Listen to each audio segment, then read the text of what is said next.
Cartas a um jovem poeta. Introdução. Era o final do outono de 1902. Sentado no parque da Academia Militar em Wiener, sob castanheiros antiquíssimos, eu estava lendo um livro. De tão profundamente mergulhado na leitura, mal notei quando o único não oficial entre os nossos professores, Horacek, o bondoso e erudito capelão da academia, aproximou-se de mim.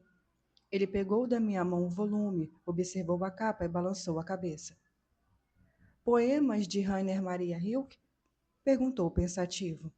Folheou o livro, acompanhou um ou outro verso, lançou um olhar distraído para o vazio e, por fim, fez um gesto de assentamento com a cabeça. Então o aluno René Rilke se tornou um poeta.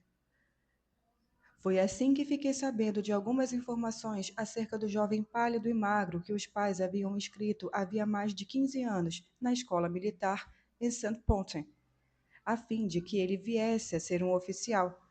Naquele tempo, Horacek exercia sua função nessa escola e ele ainda lembrava muito bem do antigo aluno. Descreveu-o como um rapaz quieto, sério, muito talentoso, que gostava de se manter afastado dos outros, suportava com paciência o constrangimento da vida de internato e, após o quarto ano, passou junto com os colegas para a Escola Superior Militar, que ficava em Margis. Ali ele ficou evidente que a sua resistência física não era suficiente para seguir a carreira. Por isso, seus pais o tiraram da instituição e lhe permitiram que continuassem os estudos perto de casa, em Praga. Horacek não sabia dizer como a sua vida havia caminhado desde então. Depois dessa conversa, é compreensível que eu tenha decidido, naquela mesma hora, enviar minhas tentativas poéticas a Rainer Maria Rilke e lhe pedir sua avaliação. Ainda antes de fazer 20 anos e no limiar de um emprego que eu sentia contradizer minhas inclinações, tinha a esperança de que, caso alguém pudesse me compreender, seria o poeta de Mies Urfier. Escrevi para acompanhar meus versos uma carta na qual me expunha sem reservas, com uma abertura que escapava ao meu controle, de maneira que nunca fizera antes e nunca voltaria a fazer para qualquer outra pessoa. Várias semanas passaram até que a resposta chegasse. A carta pesada, lacrada com selo azul, tinha o carimbo do Correio de Paris e exibia no envelope as mesmas letras claras, belas e seguras com que o texto fora escrito, da primeira à última linha. Com isso, teve início minha correspondência regular com Rainer Maria Rilke, que durou até 1908, diminuindo gradativamente porque a vida me impeliu para regiões das quais o cuidado terno, delicado e tocante do poeta havia pretendido justamente me resguardar. Mas isso não é importante. Só são importantes as 10 cartas que se seguem, importantes para o conhecimento do mundo em que Rainer Maria Rilke viveu e criou, e importantes também para muitos dos que crescem e se transformam hoje e amanhã. Quando fala alguém grandioso e único, os pequenos têm de se calar. Berlim, junho de 1929, Franz Xavier Capos. Paris, 17 de fevereiro de 1903. Prezado senhor, sua carta só me alcançou há poucos dias. Quero lhe agradecer por sua grande e amável confiança, mas é só isso que eu posso fazer. Não posso entrar em considerações sobre a forma dos seus versos, pois me afasto de qualquer intenção crítica. Não há nada que toque menos a uma obra de arte do que palavras de crítica. Elas não passam de mal-entendidos, mais ou menos afortunados. As coisas, em geral, não são tão fáceis de apreender e dizer como normalmente nos querem levar a acreditar. A maioria dos acontecimentos é indizível, realiza-se em um espaço que nunca uma palavra penetrou, e mais indizíveis do que todos os acontecimentos são as obras de arte, existências misteriosas, cuja vida perdura ao lado da nossa que passa. Feitas essas observações prévias, posso lhe dizer ainda que seus versos não possuem uma forma própria, mas apenas indicações silenciosas e veladas de personalidade. Sinto esse tipo de indicação de modo mais claro no último poema, Minha Alma. Ali, algo de próprio quer ganhar expressão, e no belo poema, A Leoparde, talvez se desenvolva uma espécie de afinidade com aquele grande solitário. Apesar disso, os poemas ainda não são independentes, não têm autonomia, mesmo o último e o dedicado a Leopardi. Sua carta amável que os acompanha não deixou de me esclarecer alguma insuficiência que senti ao ler seus versos, sem, no entanto, ser capaz de designá-la pelo nome.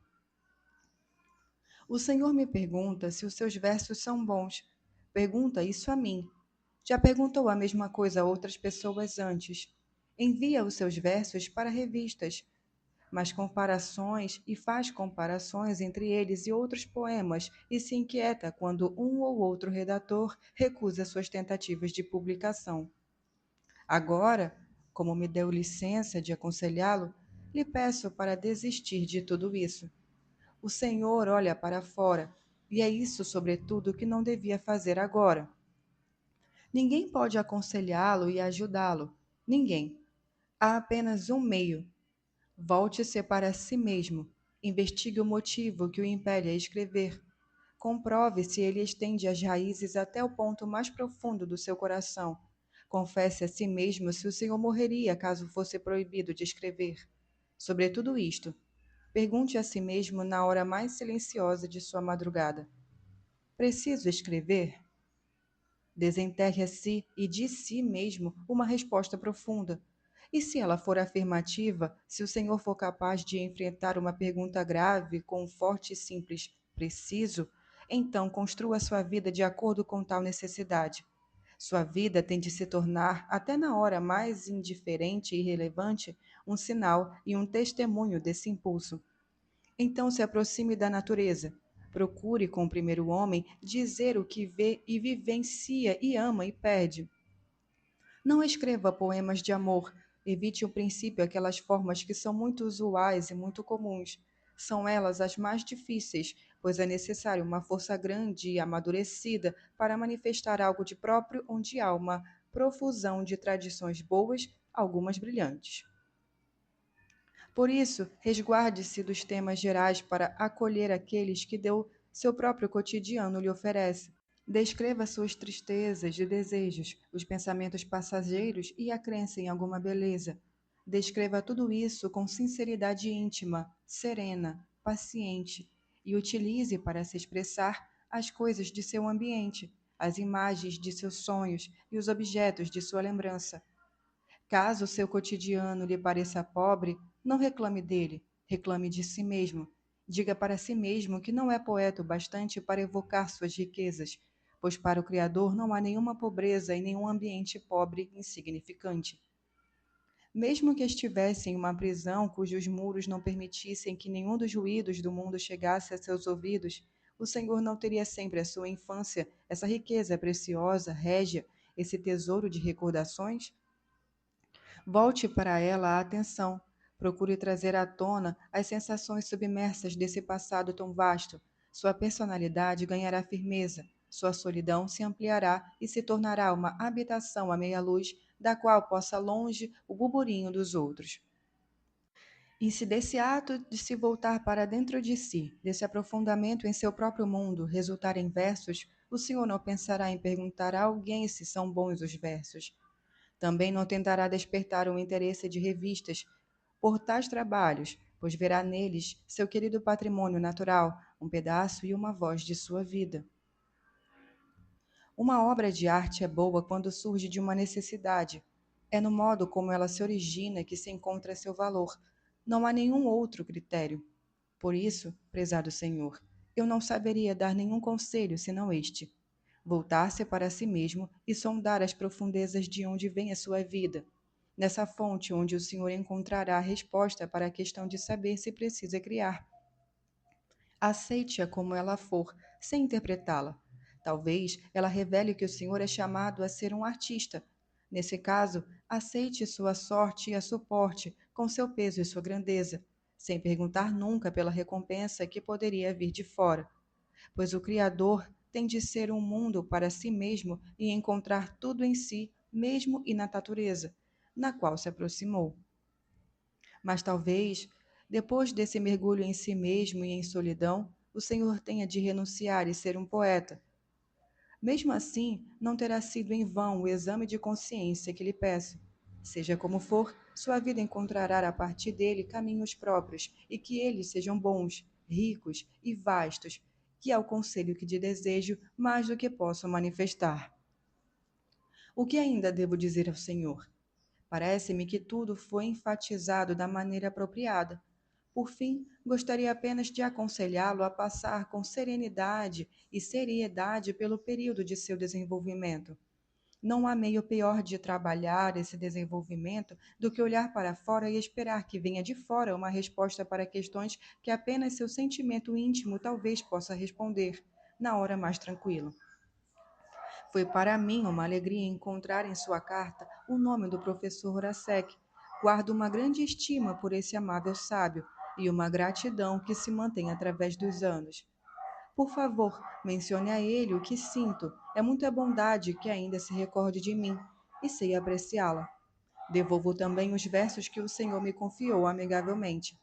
Eu lhe agradeço mais uma vez pela grandeza e pela cordialidade de sua confiança, de que procurei me tornar um pouco mais digno do que realmente sou, como um estranho, por meio desta resposta sincera, feita da melhor maneira que pude. Com toda a devoção e toda a simpatia, Rainier Maria Hilke. Viareggio, perto de Pisa, Itália, 5 de abril de 1903. É preciso que me perdoe, caro e prezado Senhor, por só lembrar agora, com gratidão, de sua carta de 24 de fevereiro. Passei todo esse tempo indisposto, não exatamente adoecido, mas como que oprimido por um abatimento parecido com o da influenza, que me deixou prostrado, incapaz para tudo. Por fim, já que não melhorava, viajei para este mar no sul, cujo efeito benéfico já me ajudou uma vez. Mas ainda não estou saudável. Escrever ainda é algo difícil. Sendo assim, o senhor deve considerar estas poucas linhas como se fossem muitas. Devo ter certeza de que sempre me alegrará com cada carta. Só tem de ser indulgente em relação à resposta, que talvez venha deixá-lo muitas vezes de mãos vazias. Pois, no fundo, e justamente quanto aos outros mais profundos e mais importantes, estamos indizivelmente sozinhos, de modo que muita coisa precisa acontecer para que um de nós seja capaz de aconselhar ou mesmo ajudar o outro. Muitos êxitos são necessários, toda uma constelação de acontecimentos tem de se alinhar para que isso dê certo alguma vez. Hoje eu queria dizer apenas mais duas coisas ao Senhor. Primeiro, quanto à ironia. Não se deixe dominar por ela, principalmente em momentos sem criatividade. Nos momentos criativos, procure fazer uso dela como de mais ou menos ou mais um meio para abarcar a vida. Usada com pureza, ela também é pura, e não é preciso envergonhar-se dela. Caso a intimidade seja excessiva, caso o Senhor tema essa crescente intimidade com a ironia, volte-se para assuntos grandes e sérios, diante dos quais ela se torna pequena e desamparada. Procure o fundo das coisas. Ali a ironia nunca chega. Assim, se o Senhor seguir seu caminho à beira do que é grandioso, pergunte-se também se esse modo de compreender o mundo corresponde a uma necessidade de seu ser. Pois, sob a influência de coisas sérias, ou a ironia o abandonará, ou então ela ganhará força e se converterá a uma ferramenta séria, assumindo seu lugar de encadeamento dos recursos com os quais o Senhor terá de constituir sua arte. E a segunda coisa que eu queria dizer hoje é o seguinte: dos livros que possuo, apenas alguns são indispensáveis e só dois se encontram sempre entre as minhas coisas, onde quer que eu esteja. Eles também estão perto de mim por aqui. A Bíblia e os livros do grande poeta dinamarquês Jean-Pierre Jacobson. Não sei se o senhor conhece suas obras. Pode providenciá-las facilmente, pois uma parte delas foi publicada na Biblioteca Universal da editora Reclam, em ótima tradução. Providencie o volumezinho Seis Novelas, de J. P. Jacobson, e seu romance Newsline. Então comece pela primeira novela daquele volume, chamado Mondians. O mundo se abrirá para o Senhor, a felicidade, a riqueza, a grandeza inconcebível de um mundo. Viva por algum tempo nesses livros, aprenda com eles o que lhe parecer digno de aprendizado, mas, sobretudo, os ame. Esse amor lhe será retribuído milhares e milhares de vezes, de modo que, seja qual for o rumo tomado pela sua vida, tenho certeza de que ele percorrerá o tecido de seu ser como um dos fios mais importantes entre todos os fios que compõem a trama de suas experiências, decepções e alegrias. Se devo dizer com quem aprendi alguma coisa sobre a essência da criação, sobre sua profundidade e eternidade, só há dois nomes que posso anunciar: o de Jacobson, de grande poeta, e o de Auguste Rodin, o escultor que não tem igual entre todos os artistas vivos hoje em dia. Que tudo dê certo em seus caminhos. Seu Rainier Maria Rilke. Viareggio, perto de Pisa, Itália, 23 de abril de 1903. Fiquei muito alegre, caro e aprezado Senhor, com sua carta da Páscoa, pois ela diz muitas coisas boas a seu respeito. O modo como o Senhor falou da grande e de grande amável arte de Jacobson demonstrou que não me enganei ao caminhar sua vida e suas várias questões em direção a essa abundância. Agora o Senhor descobrirá Newsline, um livro das glórias e das profundezas. Quanto mais a gente o lê, parece que tudo se encontra nele, do mais leve perfume de vida até o gosto pleno e carregado de seus frutos mais pesados. Ali não há nada que não tenha sido entendido, apreendido, experimentado e reconhecido nas ressonâncias vibrantes da lembrança. Nenhuma vivência foi ínfima demais, e o menor acontecimento se desdobra com um destino. O próprio destino é como um tecido maravilhoso, amplo, no qual cada fio é conduzido por dedos de uma delicadeza infinita, posto ao lado de outro fio, ligado a centenas de outros que o sustentam. O Senhor experimentará a grande felicidade de ler esse livro pela primeira vez, passando por suas incontáveis surpresas como um sonho renovado. Mas posso lhe dizer que, mesmo depois, o leitor volta sempre a percorrer esses livros com espanto e que eles não perdem nada de um poder fantástico. Persiste seu caráter fabuloso, com o qual acumularam quem os leu pela primeira vez. Sempre temos prazer com ler, ficamos cada vez mais agradecidos e, de algum modo, melhores, com uma visão mais simples, com uma fé mais profunda na vida e sendo mais afortunados e maiores nela. Posteriormente, o Senhor precisa ler o maravilhoso livro sobre o destino e sobre o anseio de Mary Grudber, além das cartas, das páginas de diário e dos fragmentos, passando por fim a seus versos, que vivem em ressonâncias infinitas. Com sua opinião sobre Aqui deveria haver rosas, essa obra de incomparável refinamento e forma, o senhor certamente tem toda a razão contra a pessoa que escreveu a introdução. Por isso, que fique registrado aqui, desde logo, um pedido meu. Leia ao mínimo possível textos críticos e estéticos, ou são considerações parciais, petrificadas, que se tornaram destituídas do sentido em sua rigidez sem vida, ou são hábeis jogos de palavras, nos quais hoje uma visão sai vitoriosa, amanhã predomina a visão contrária. Obras de arte são de uma solidão infinita e nada pode passar tão longe de alcançá-las quanto a crítica. Apenas o amor pode compreendê-las, conservá-las e ser justo em relação a elas. Dê razão sempre a si mesmo e a seu sentimento, diante de qualquer discussão, debate e introdução. Se o senhor estiver errado, o crescimento natural de sua vida íntima o levará lentamente, com o tempo, a outros conhecimentos. Permita às suas avaliações seguir o desenvolvimento próprio, tranquilo e sem perturbação, algo que, como todo avanço, precisa vir de dentro e não pode ser forçado nem apressado por nada. Tudo está em deixar amadurecer e entrar dar à luz. Deixar cada impressão, cada semente de um sentimento germinar por completo dentro de si, na escuridão do indizível e do inconsciente, em um ponto inalcançável para o próprio entendimento, e esperar com profunda humildade e paciência a hora do nascimento de uma nova clareza. Só isso se chama viver artisticamente, tanto na compreensão quanto na criação. Não há nenhuma medida de tempo nesse caso, um ano de nada vale, e mesmo 10 anos não são nada. Ser artista significa não calcular nem contar, amadurecer como uma árvore que não apressa sua seiva e permanece confiante durante as tempestades de primavera, sem o temor de que o verão não possa vir depois. Ele vem apesar de tudo, mas só chega para os pacientes, para os que estão ali, como se a eternidade se encontrasse diante deles, com toda a amplidão e a serenidade, sem preocupação alguma. Aprendo isto diariamente, aprendo em meio a dores às quais sou grato.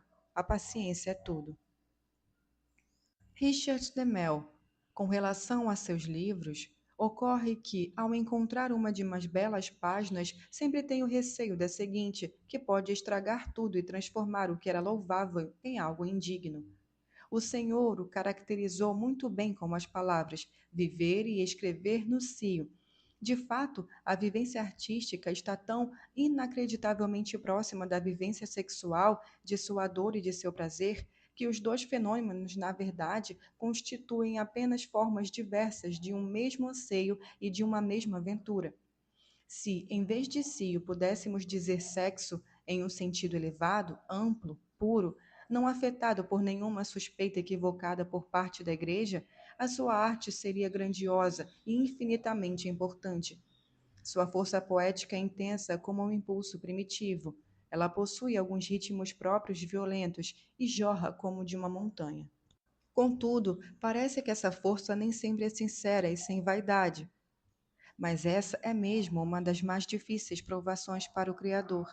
Ele precisa permanecer sempre inconsciente, desprevenido de suas melhores virtudes, caso não queira tirar delas a inocência e a integridade.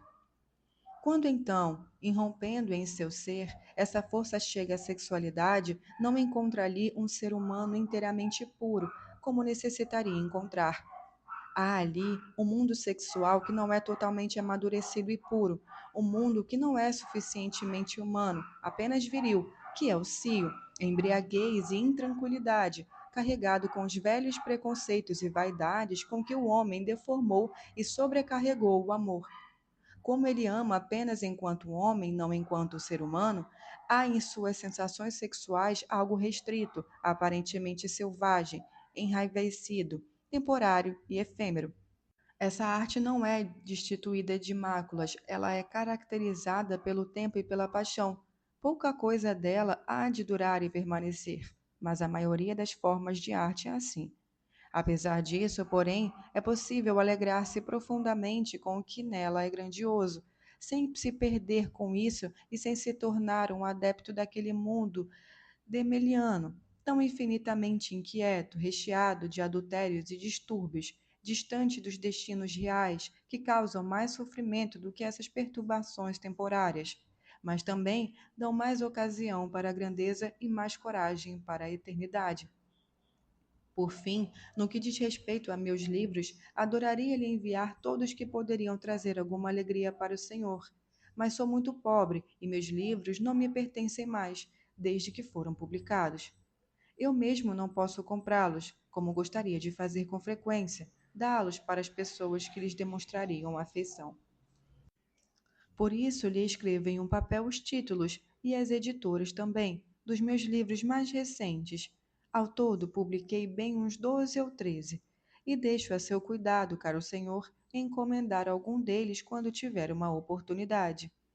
Gosto de saber que meus livros estão em suas mãos. Felicidades, seu Rainier Maria Hilke. 16 de julho de 1903. Há mais ou menos 10 dias deixei Paris, bastante indisposto e cansado, e viajei para uma grande planície nórdica, cuja amplidão e tranquilidade e céu deveriam me restituir a saúde. Entretanto, me deparei com um longo período de chuva, que só hoje começa a clarear um pouco sob esta terra em que o vento não para de soprar. E eu faço uso do primeiro instante de claridade para saudá-lo, meu caro. Caríssimo senhor Capos, deixei uma carta sua por muito tempo sem resposta, mas isso não significa que a esqueci. Pelo contrário, ela é do tipo de carta que alguém relê quando encontra no meio da sua correspondência, e eu a reconheci nela como se pessoalmente. Era a carta de 2 de maio, da qual o senhor com certeza recorda. Quando a leio, como agora, na grande quietude desta distância, fico comovido por seu belo cuidado com a vida, mais ainda do que já tinha ficado em Paris, onde tudo reverbera e cessa de ecoar de um modo diferente por causa do barulho excessivo que faz as coisas vibrarem. Aqui, onde há uma região poderosa em torno de mim, sobre a qual avançam os ventos vindos do mar, aqui sinto que nunca um homem poderá dar uma resposta às perguntas e aos sentimentos que têm vida no fundo de seu ser. Pois mesmo os melhores erram nas palavras quando elas devem significar o que há de mais leve e quase indivisível. Apesar disso, acredito que o Senhor não precise ficar sem uma solução, caso se atenha às coisas que lhe são semelhantes, na quais meus olhos descansam agora.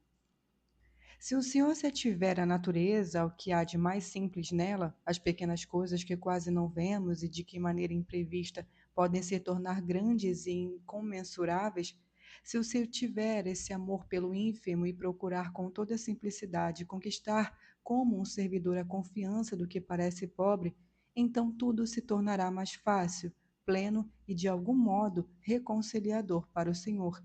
Talvez no campo do entendimento, que fica para trás, espantado, mas em sua consciência mais íntima, no campo da vigília e do saber.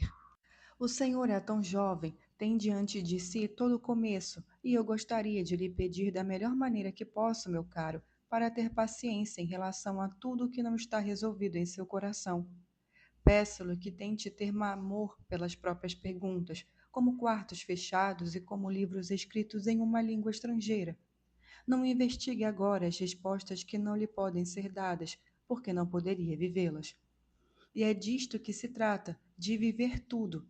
Viva agora as perguntas. Talvez passe gradativamente em um belo dia sem perceber a viver as respostas. Talvez o Senhor já traga consigo a possibilidade de construir e formar como modo de viver especialmente afortunado e puro. Adeque-se para isso, mas aceite com grande confiança o que vier, e se vier apenas de sua vontade, se for proveniente de qualquer necessidade de seu íntimo, aceite-o e não o odeie. A carne é um fardo, verdade, mas é difícil a nossa incumbência. Quase tudo o que é sério é difícil, e tudo é sério. Se o Senhor reconhecer apenas isso e chegar a conquistar a partir de si, de sua disposição e de seu modo de ser, de sua experiência, infância e força, uma relação inteiramente própria com a carne, então o Senhor não precisa mais ter receio de se perder e se tornar indigno de sua melhor posse. A volúpia corporal é uma vivência dos sentidos, não difere do simples olhar ou da pura sensação de água na boca causada por uma fruta. Ela é uma grande experiência, infinita, que nos é dada, um saber do mundo, a plenitude e o brilho de todo saber. Não é ruim o fato de o aceitarmos, ruim é o fato de que todos abusam dessa experiência e a desperdiçam, usando-a como estímulo nos momentos cansados de sua vida, como uma distração, em vez de uma concentração para alcançar pontos mais altos. Os homens converteram até mesmo o ato de comer em uma outra coisa, carência por um lado e excesso por outro, e obscureceram a clareza dessa necessidade e igualmente obscurecidas se tornaram todas as necessidades profundas e simples nas quais a vida se renova.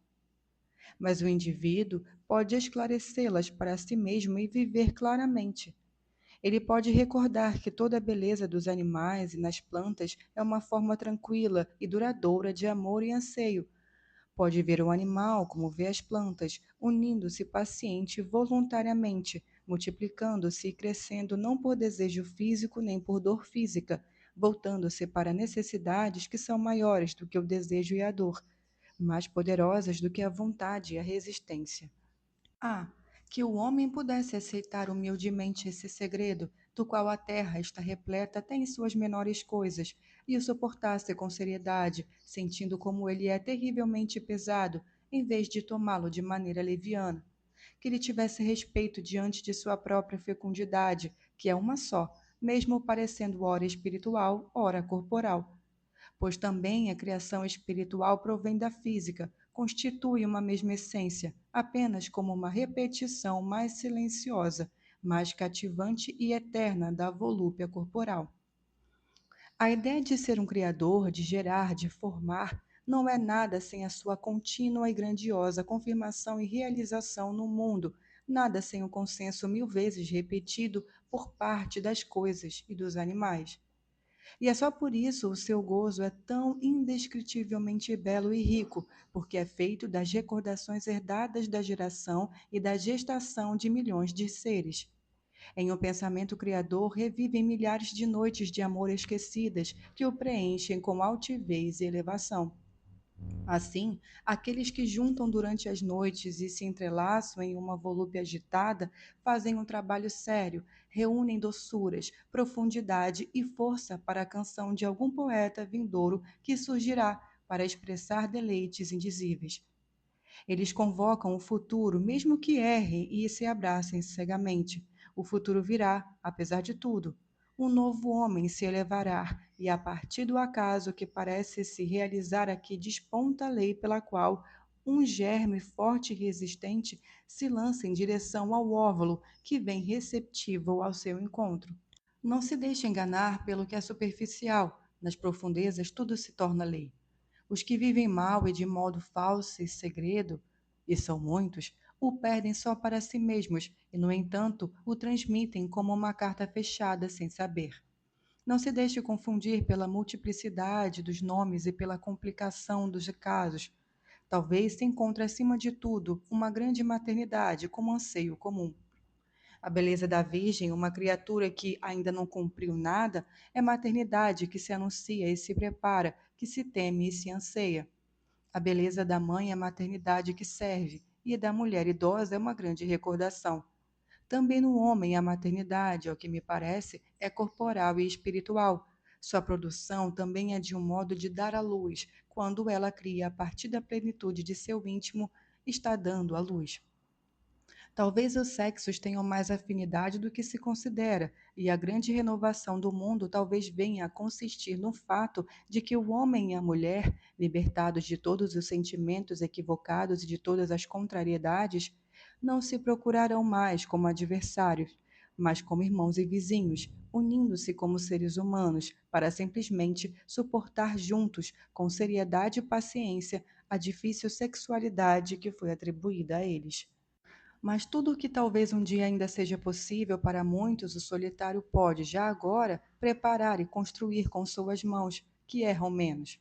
Por isso, caro Senhor, ame a sua solidão e suporte a dor que ela lhe causa com belos lamentos, pois os que são próximos do Senhor estão distantes, é o que diz, e isso mostra que o espaço começa a se ampliar à sua volta. Se o próximo está longe, então o que é distante vaga entre as estrelas, na imensidão.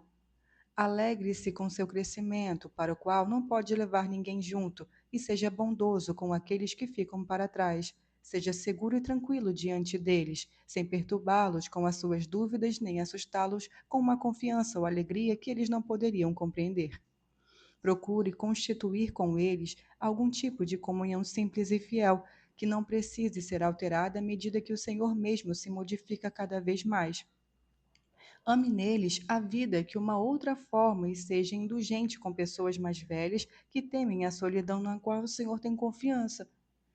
Evite alimentar aquele drama que sempre existe entre pais e filhos. Ele desperdiça muita força dos filhos e consome o amor dos pais, um amor que atua e acolhe, mesmo que não seja compreensivo. Não reivindique deles conselho algum e não conte com compreensão alguma. Não acredite em um amor que foi conservado para o Senhor como uma herança. Confie no fato de que há nesse amor uma força e uma bênção, das quais não escapará para ir muito longe. E bom, antes de tudo que o Senhor exerça uma profissão, porque isso o tornará independente e o entregará por completo a si mesmo, em todos os sentidos. Aguarde com paciência para saber se a sua vida mais íntima ficará restrita pela forma dessa profissão. Eu a considero muito difícil e muito exigente, uma vez que é carregada de grandes convenções e não deixa quase nenhum espaço para uma concepção pessoal de suas tarefas. Mas a sua solidão será um pouso e um lar, mesmo em meio a relações muito hostis, e a partir dela o Senhor encontrará os seus caminhos. Todos os meus desejos estão prontos para acompanhá-lo e a minha confiança está com o Senhor. Rainer Maria Rilke. Roma, 29 de outubro de 1903. Recebi sua carta de 29 de agosto em Florença, e só agora, depois de 2 meses, falo dela. Perdoe-me essa lentidão, mas não gosto de escrever cartas durante as viagens, porque para fazê-lo preciso de algo além dos apetrechos indispensáveis.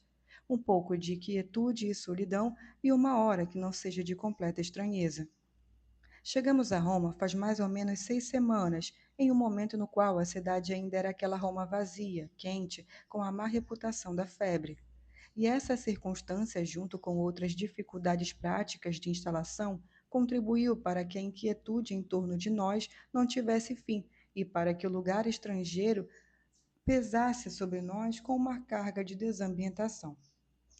Além disso, Roma tem feito um efeito opressivo de tristeza durante os primeiros dias, pela impressão de museu sem vida e sombria que a cidade exala, pela plenitude de seus passados recuperados e preservados com grande esforço, pela indescritível supervalorização apoiada por estudiosos e filósofos e imitada por viajantes convencionais, de todas essas coisas deslocadas e desgastadas que, no fundo, não passam de vestígios ocasionais de um outro tempo e de uma vida que não é a nossa e que não deve ser a nossa. Finalmente, depois de algumas semanas de uma diária atitude defensiva, o se restabelece, embora ainda um pouco confuso, e diz para si mesmo: Não, aqui não há mais beleza do que em qualquer outro lugar, e todos esses objetos admirados ao longo de gerações, recuperados, contemplados por artesãos, têm um significado algum. Não são nada e não possuem coração nem valor algum. No entanto, há muita beleza aqui, como há muita beleza em toda parte. Águas infinitamente vivas correm nos antigos aquedutos para a grande cidade e dançam nas diversas graças e praças sobre conchas brancas de pedra, jorram em pias amplas e espaçosas, rumoregeram durante o dia e aumentam o seu murmúrio durante a noite adentro pela madrugada grandiosa e estrelada com ventos suaves. Há por aqui jardins, alamedas e escadas inesquecíveis, escadas projetadas por Michelangelo, escadas construídas segundo o modelo das águas que escorrem por córregos, amplo declive em que um degrau gera o outro como uma onda sai da outra. Por meio de tais impressões, uma pessoa se recolhe, recupera-se da multidão pretensiosa que fala e tagarela, como é expansiva, e aprende devagar a reconhecer as poucas coisas em que perduram o que de eterno se pode amar e a solidão de que se pode tomar parte do silêncio. Ainda estou morando na cidade, no Capitólio, não muito longe de mais bela estátua equestre que nos foi conservada na arte romana, a de Marco Aurélio. Mas em algumas semanas devo me mudar para um lugar simples e silencioso, uma antiga alterna, que fica perdida no fundo de um parque, protegida da cidade, de seu barulho e de seu acaso. Passarei ali todo o inverno, alegrando-me como uma grande quietude, da qual espero receber de presente horas boas e produtivas. De lá, onde estarei mais em casa, escreverei para o Senhor uma carta maior, na qual falarei também do que me escreveu. Hoje preciso lhe dizer apenas que o livro anunciado em sua carta não chegou aqui. Ele foi remetido de volta ao Senhor. Essa possibilidade é a mais favorável e gostaria de vê-la confirmada. Espero que não se trate de um extravio, o que não seria uma exceção no caso do correio italiano, infelizmente. Teria sido um prazer receber esse livro, e quanto aos versos que venham a ser escritos enquanto isso, sempre os lerei e acolherei da melhor maneira que puder. Com felicitações e cumprimentos, Rainier Maria Hilke. Roma, 23 de dezembro de 1903.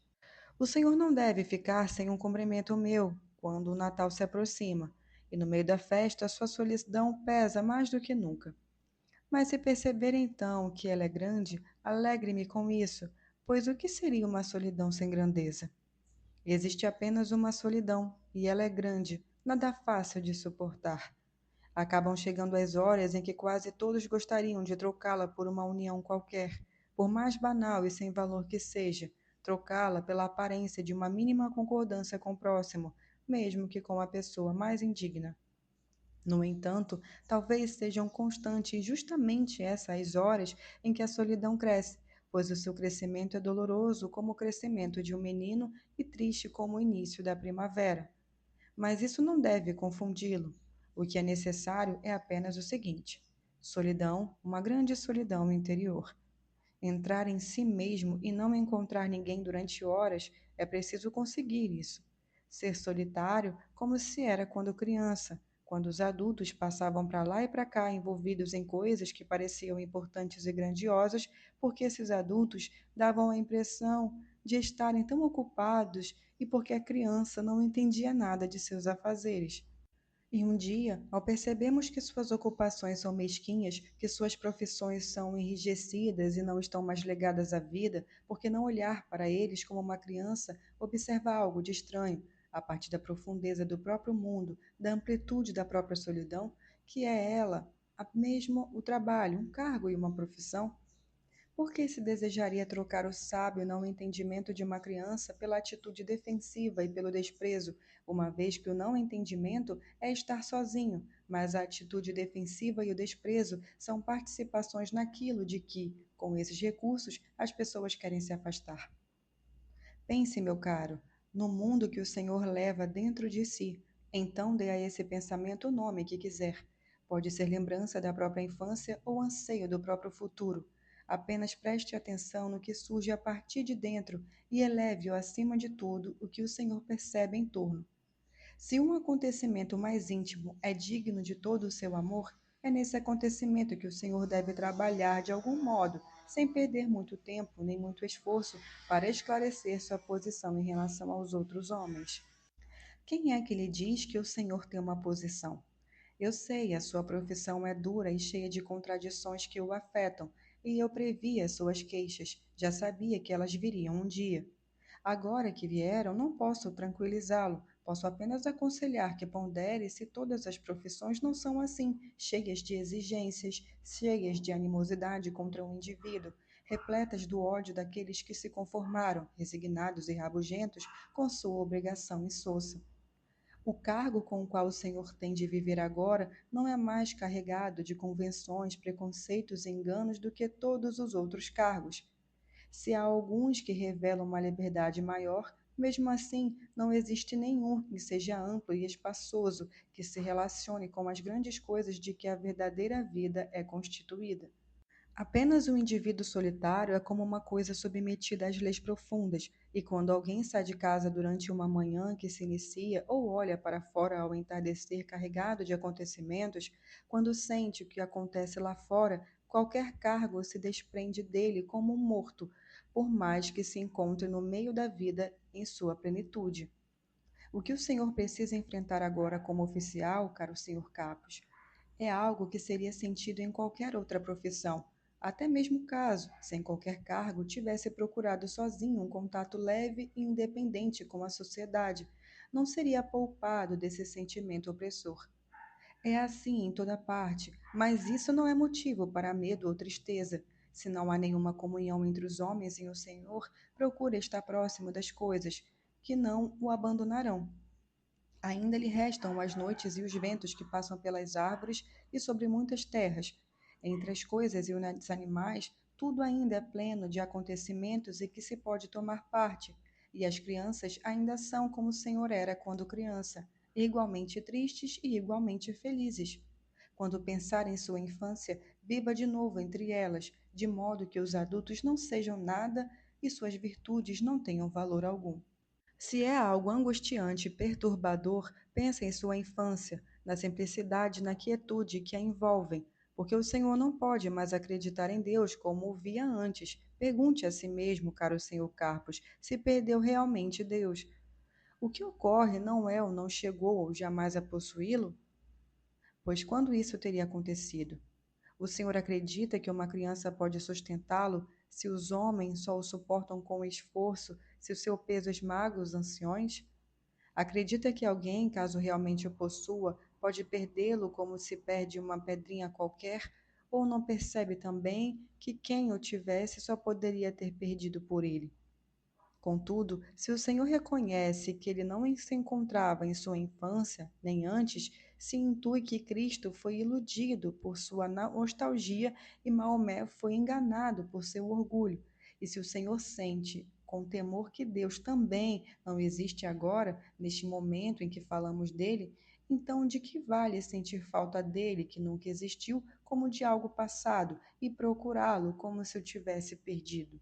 Por que não pensar que ele é aquele que está por vir, aquele que se encontra diante da eternidade, o futuro, o derradeiro fruto de uma árvore cujas folhas somos nós? O que impede de projetar seu nascimento nos tempos por vir, de modo a viver sua vida como um dia doloroso e belo na história de uma grande gravidez? O Senhor não percebe como tudo o que acontece é sempre de novo um começo? E não poderia ser o começo dele, já que todo início é sempre tão belo? Se ele é o mais perfeito, o que há de pequeno não tem que estar antes dele, de maneira que ele possa se escolher a partir da plenitude e da superabundância? Ele não tem de ser o último a fim de abarcar tudo? E qual sentido teríamos nós se aquele pelo qual ansiamos já estivesse existido? Assim como as abelhas juntam o mel, reunimos o que há de mais doce em tudo e o construímos. É como o que há de menor com o que há de insignificante, caso resulte do amor, que começamos em seguida, recorremos ao trabalho e ao descanso, a um silêncio ou a uma pequena alegria solitária, a tudo aquilo que fazemos sozinhos, sem participantes e colaboradores. Assim, damos início àquele que não presenciaremos, do mesmo modo que somos antepassados não nos puderam presenciar. E, no entanto, eles que se foram há muito tempo se encontraram em nós, como projeto, como carga pesando sobre o nosso destino, como sangue que corre em nós e como um gesto que desponta das profundezas do tempo. Alguma coisa pode tirar a sua esperança de estar um dia nele, no mais distante, no mais extremo? Caro Senhor Carpos, festeje o Natal com esse sentimento piedoso de que talvez ele precise exatamente dessa angústia por parte do Senhor, para começar. Esses dias de transição talvez sejam justamente o tempo em que tudo no Senhor trabalha nele, como no passado, quando era criança. O Senhor trabalhou nisso, sem fôlego. Seja paciente, sem má vontade, e pense que o mínimo que podemos fazer é não dificultar sua vinda mais do que a terra dificulta a chegada da primavera quando ela se anuncia. Fique alegre e seja confiante. Rainier Maria Rilke. Roma, 14 de maio de 1904. Meu caro senhor Capos, passei muito tempo desde que recebi a última carta. Não me guarde rancor. Primeiro foi o trabalho, depois uma perturbação e finalmente uma doença que me impediram de dar uma resposta que partisse para o senhor de dias calmos e agradáveis. Agora me sinto novamente um pouco melhor e venho cumprimentá-lo, caro senhor Carpos, e dizer uma ou outra coisa sobre sua carta da melhor maneira que posso. O senhor pode notar que copiei seu soneto porque achei que ele é belo e simples, nascido em uma forma na qual se desenrola com tão tranquilidade e sobriedade. São os melhores versos que cheguei a ler de sua parte, e agora lhe dou essa cópia porque sei que é importante e uma experiência inteiramente nova reencontrar um trabalho próprio escrito com a letra de outra pessoa. Leia os versos como se fossem alheios, então sentirá de maneira mais íntima o quanto são seus. Foi uma alegria para mim ler muitas vezes esse soneto e sua carta, portanto, agradeço pelos dois. Não se deixe enganar em sua solidão só porque há algo do Senhor que deseja sair dela. Justamente esse desejo o Senhor ajudará, caso o Senhor utilize com calma e ponderação como um instrumento para entender sua solidão por um território mais vasto. As pessoas resolveram tudo da maneira mais fácil e pelo lado mais fácil da facilidade. Contudo, é evidente que precisamos nos aferrar ao que é difícil. Tudo o que vive se aferra ao difícil. Tudo na natureza cresce e se defende a seu modo e se constitui a algo próprio a partir de si, procurando existir a qualquer preço e contra toda resistência. Sabemos muito pouco, mas que temos de nos aferrar ao difícil é uma certeza que não nos abandonará. É bom ser solitário, pois a solidão é difícil. O fato de uma coisa ser difícil tem de ser mais um motivo para fazê-la. Amar também é bom, pois o amor é difícil. Ter amor de uma pessoa para outra talvez seja a coisa mais difícil que nos foi dada, a mais extrema, a derradeira prova e provocação, o trabalho para o qual qualquer outro trabalho é apenas uma preparação. Por isso, as pessoas jovens iniciantes em tudo ainda não podem amar, precisam aprender o amor. Contudo, o seu ser, com todas as suas forças reunidas em seu coração solitário, receoso e acelerado, os jovens precisam aprender a amar. Mas o tempo de aprendizado é sempre um longo período de exclusão, de modo que o amor é por muito tempo ao longo da vida solidão, isolamento intenso e profundo para quem ama. A princípio, o amor não é nada do que se chama ser absorvido, entregar-se e se unir com uma outra pessoa. O amor constitui uma oportunidade sublime para o indivíduo amadurecer, tornar-se algo, tornar-se um mundo para si mesmo por causa de uma outra pessoa. É uma grande exigência para o indivíduo, uma exigência irrestrita, algo que o destaca e o convoca para longe. Apenas neste sentido, como tarefa de trabalhar em si mesmos, as pessoas jovens deveriam fazer uso do amor que lhes é dado. A observação e a absorção e a entrega a todo tipo de comunhão não são, para eles, a comunhão é um passo final, talvez uma meta para a qual a vida humana quase não seja o bastante. É aí que os jovens erram com frequência, gravemente, pelo fato de eles se atirarem uns para os outros quando o amor vem, derramando-se de maneira como são em todo o seu desgoverno, na desordem, na confusão. Mas o que deve resultar disso? O que a vida deve fazer desse acúmulo de equívocos a que eles chamam de união e gostariam de chamar de sua felicidade? E o futuro? Então, cada um se perde por causa do outro, e perde o outro e muitos outros que ainda desejariam surgir. Perdem-se as vastidões e as possibilidades. Troca-se a aproximação e a fuga de coisas quietas, cheias de pressentimentos, por um desespero infrutífero do qual nada mais pode resultar, nada mais do que um pouco de náusea, desapontamento e pobreza. E com isso, a salvação em uma das muitas convenções que estão disponíveis em grande número como abrigos para todos nesse caminho extremamente perigoso. Nenhuma região da experiência humana é tão munida de convenções quanto essa, salva-vidas dos mais diversos, botes e boias, refúgios de todos os tipos foram criados pela compreensão comum, pois ela estava inclinada a considerar a vida amorosa como um prazer, por isso tinha de torná-la fácil, barata, inofensiva e segura, como são os prazeres públicos. De fato, muitos jovens que amam de modo falso, ou seja, simplesmente entregando-se sem preservar a solidão, sentem a opressão de um erro e querem, de uma maneira própria e pessoal, tornar vivida e fértil a situação em que se precipitaram, pois a sua natureza lhes diz que as questões do amor, de tudo o que é importante, são as que menos podem ser resolvidas abertamente, segundo um acordo qualquer. São perguntas íntimas feitas de uma pessoa para outra, perguntas que exigem em cada caso uma resposta nova, especial, apenas pessoal. Mas como é que eles poderiam encontrar uma saída de si mesmos do fundo de sua solidão já desperdiçada?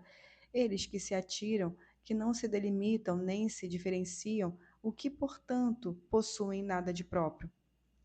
Os jovens tomam atitudes a partir de um desamparo comum, e quando querem evitar de boa vontade a convenção que se anuncia, caem nos braços de uma solução menos explícita, mas igualmente convencional e mortal, pois tudo o que existe em torno deles é convenção.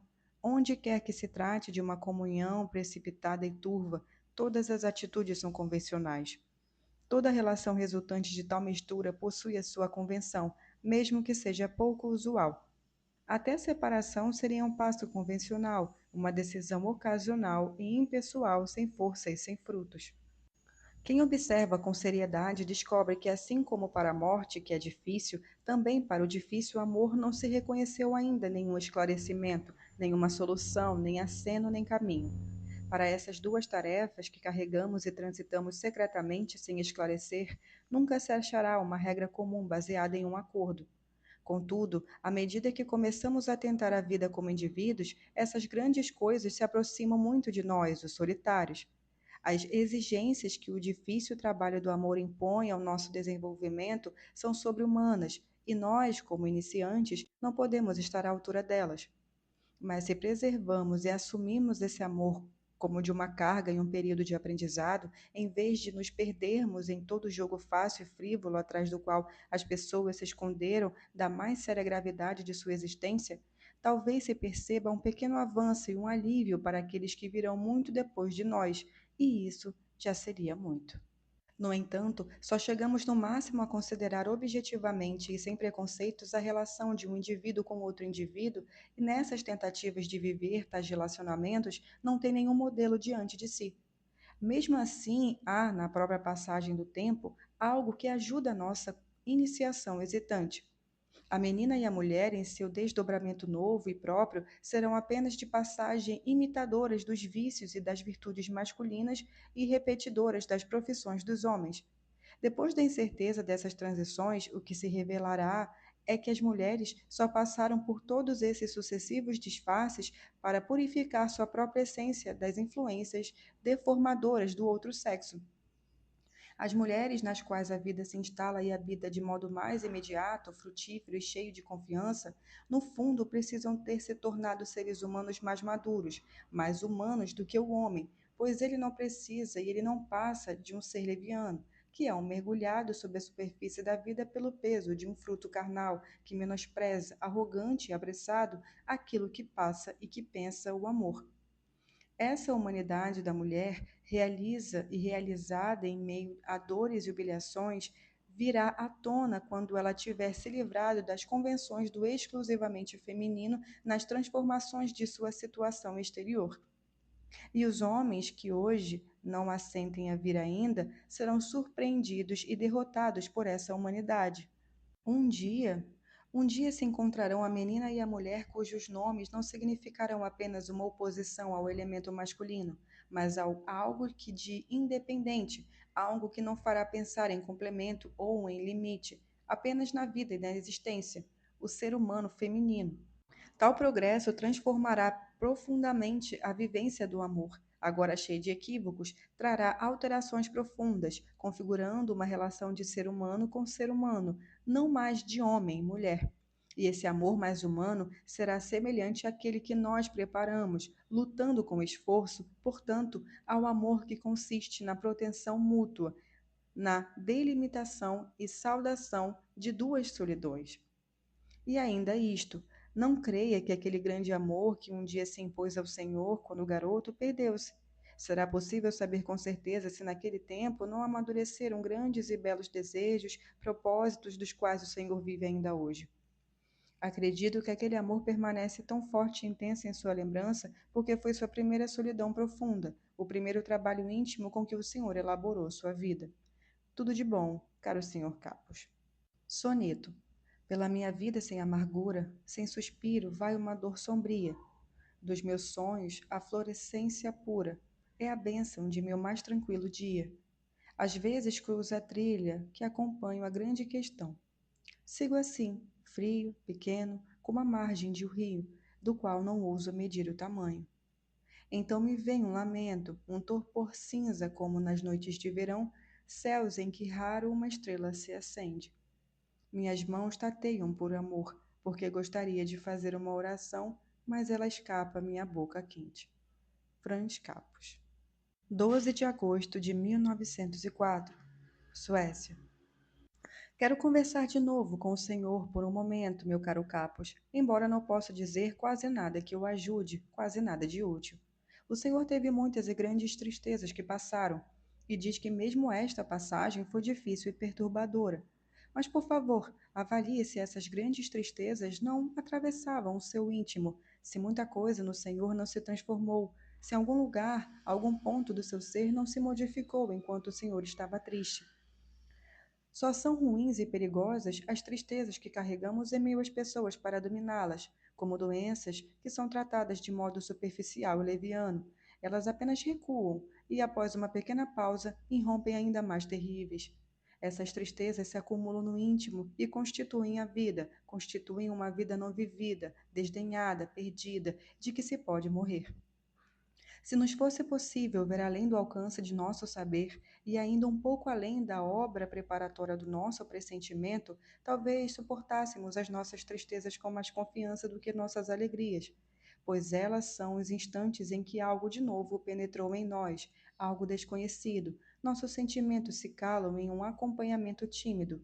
Tudo em nós recua, surge uma quietude, e o novo, que ninguém conhece, é encontrado bem ali no meio, em silêncio. Acredito que quase todas as nossas tristezas são momentos de tensão que sentimos como uma paralisia, porque não ouvimos ecoar a vida dos nossos sentimentos que se tornaram estranhos para nós.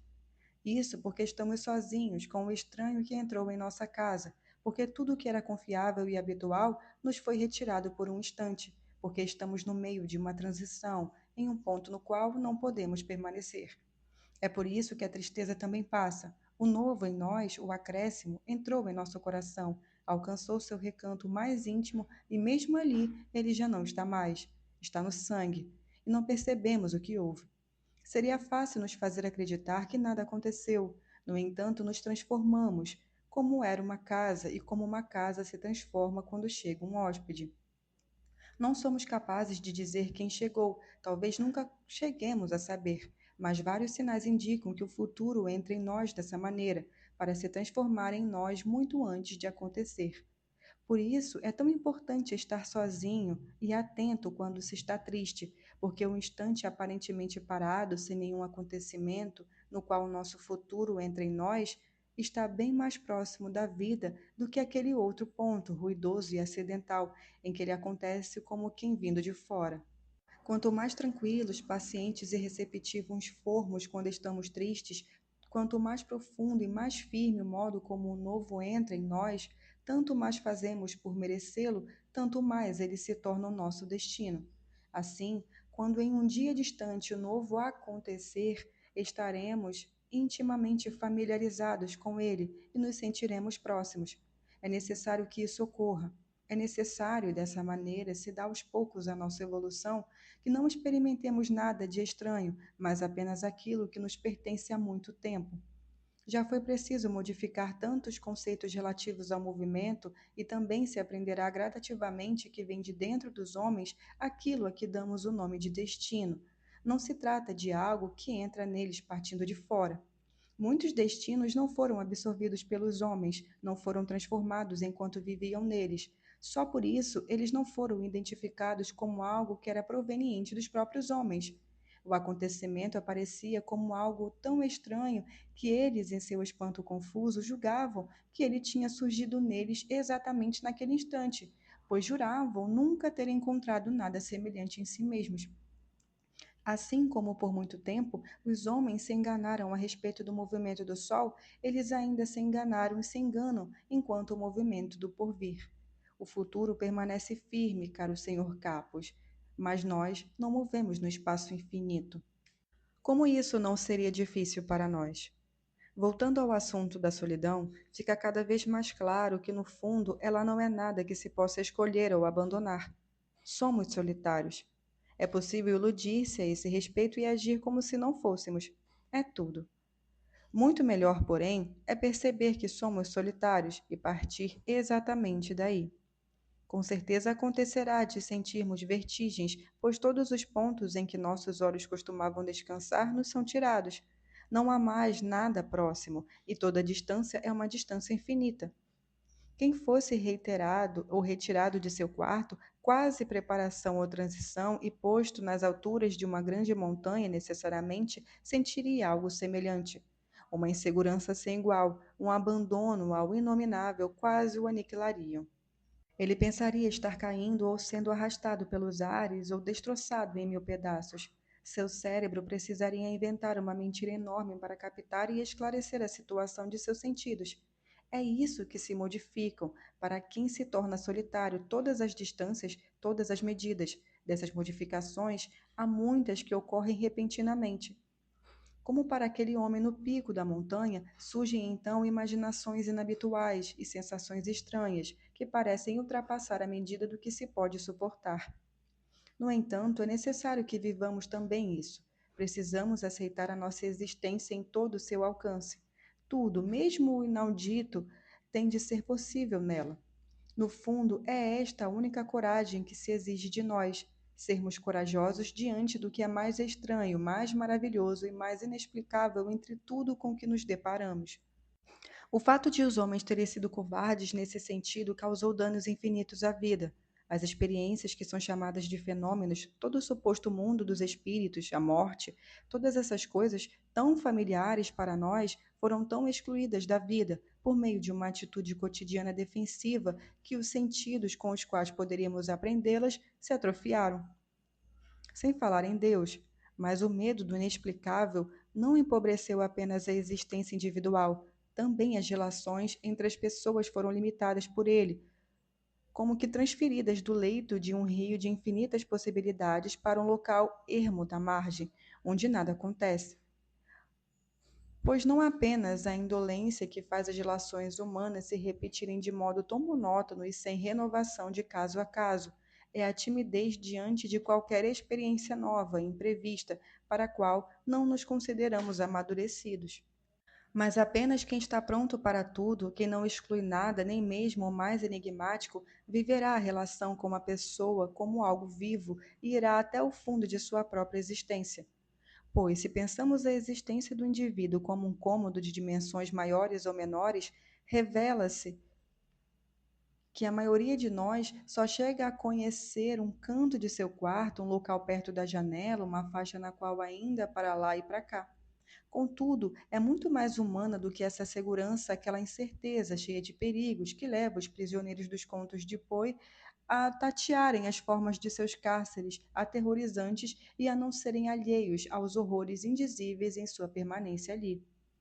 E, no entanto, nós não somos prisioneiros. Não há armadilhas e emboscadas armadas em torno de nós. Nada que nos devesse angustiar ou perturbar. Estamos lançados na vida como no elemento ao qual correspondemos melhor. Além disso, nos tornamos, por meio de uma adaptação de milhares de anos, tão semelhantes a essa vida que, por um mimetismo afortunado, se nos mantivermos quietos, quase não nos diferenciaremos daquilo que nos cerca. Não temos motivo algum para desconfiar de nosso mundo, pois ele não está contra nós. Caso possua terrores, são nossos terrores. Caso surjam abismos, esses abismos pertencem a nós. Caso existam perigos, então precisamos aprender a amá-los. Se orientarmos a nossa vida segundo aquele princípio que nos aconselha a nos aferrarmos sempre ao que é difícil, o que agora nos parece ser muito mais estranho se tornará o que há de mais familiar e confiável. Como poderíamos esquecer aqueles antigos mitos que se encontram nos primórdios de todos os povos, os mitos sobre os dragões que, no último momento, transformaram-se em princesa? Talvez todos os dragões de nossa vida sejam princesas que só esperam nos verem um dia belos e corajosos. Talvez todo o terror não passe, em última instância, do desamparo que requer nossa ajuda.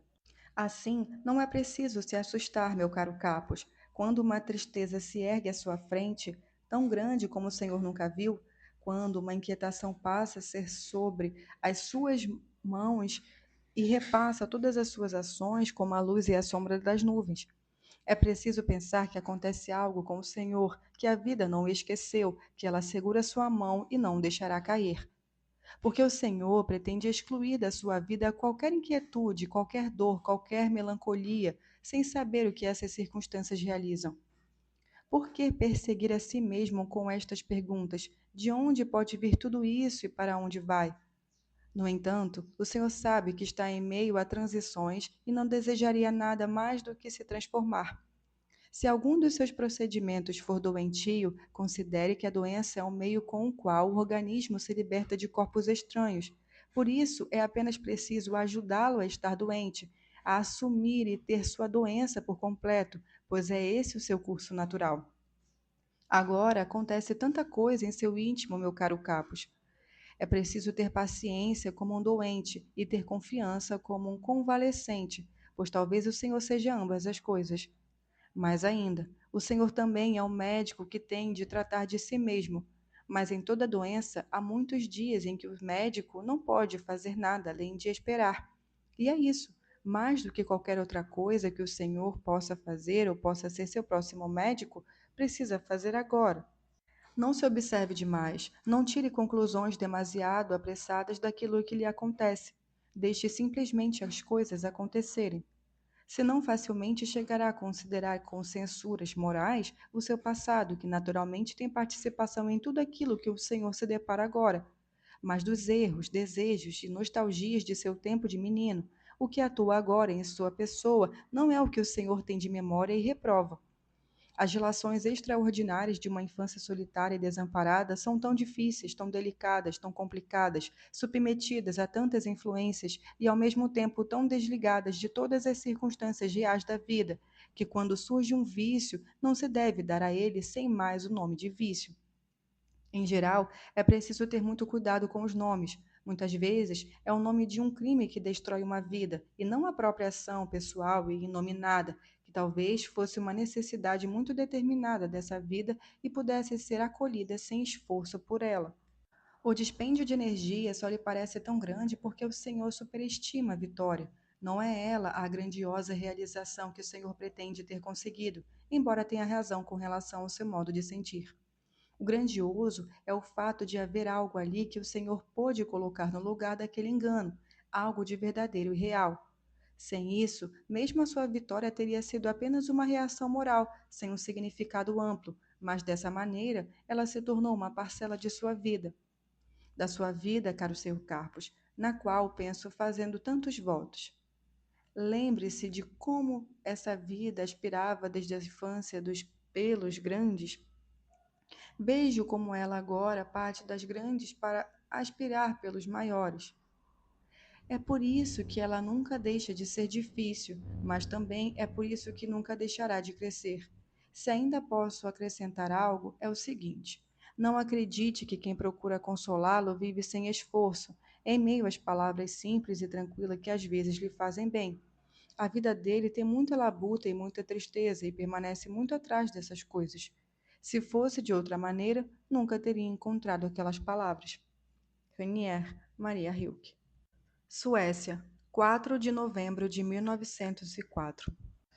Meu caro senhor Capos, nesse período que passou sem carta alguma, ora eu estava em viagem, ora tão ocupado que não pude escrever. Mesmo hoje, me é penoso fazê-lo, porque já precisei escrever muitas cartas, de modo que minha mão está cansada. Se pudesse ditar, lhe diria muitas coisas, mas por escrito aceite poucas palavras em resposta à sua longa carta. Penso com frequência no Senhor e com tal concentração em meus votos que isso certamente o ajudaria de alguma maneira. Mas duvido muito que minhas cartas possam servir de auxílio. Não me diga que sim, que elas são uma ajuda. Receba-as com tranquilidade e sem muitos agradecimentos e permita-nos esperar o que está por vir.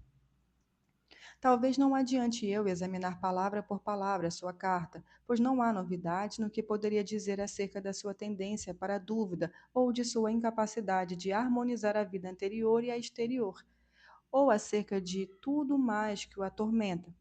É sempre o que eu já disse, sempre o desejo de que o Senhor descubra em si mesmo paciência o bastante para suportar a simplicidade o bastante para acreditar.